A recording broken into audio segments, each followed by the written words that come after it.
So this was a really big and very, very late realization for me.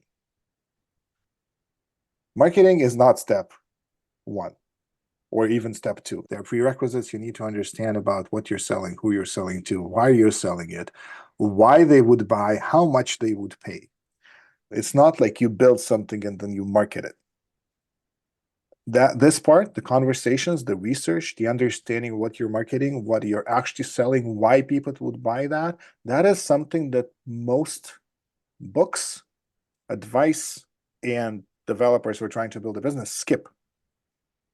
I remember when I bought like a $9 thing where like build your offer, explain who you're selling, what you're selling, and at the top of it is like it's like a little Notion template. And then at the top of it is like if you haven't talked to 10 or 15 people of your potential clients, then you probably don't have enough information to fill this out.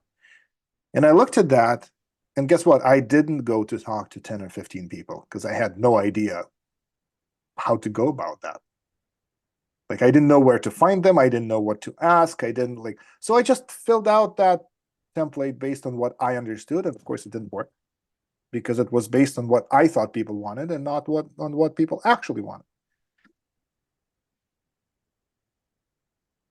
And when I realized that that was the missing piece, it was just like a bulb went on in my head. Wait a second, marketing is not marketing, or at least you can't do marketing. You can't do SEO or paid ads or social media or anything, or write a landing page. You can't do that until you understand who it is for, why they would want to buy whatever you're selling, how does it fit into their work or life. You can't do that.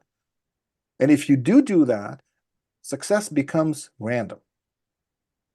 That's why people have this idea of building 50 startups in 50 weeks or whatever. Because if it's random, well, then, we should throw as many things as possible against the wall because we can't tell anyway.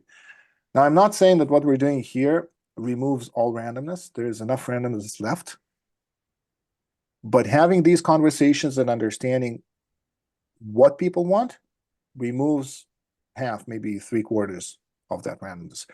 That's the reason, that's me coming clean. That's the reason that I invited you guys to join a marketing course and we're not learning how to do SEO in the best way or how to do paid ads. Those are definitely important skills. By the way, skills I don't fully have. These are things that I'm learning. But this only becomes important as you scale. For the first 10, 20, 30, even 100 users, you can do this one by one.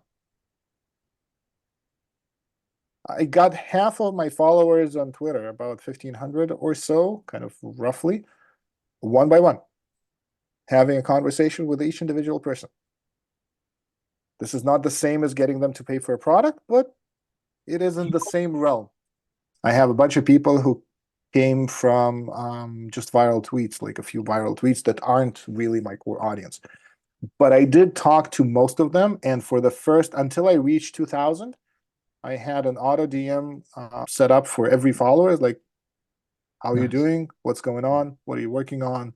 Can I help with anything? And I had conversations with almost everybody. And even right now, if I want to increase the number of my followers, the best bet to do that is to go on Twitter, search for Build in Public, and just start responding to people who have posted in the last hour.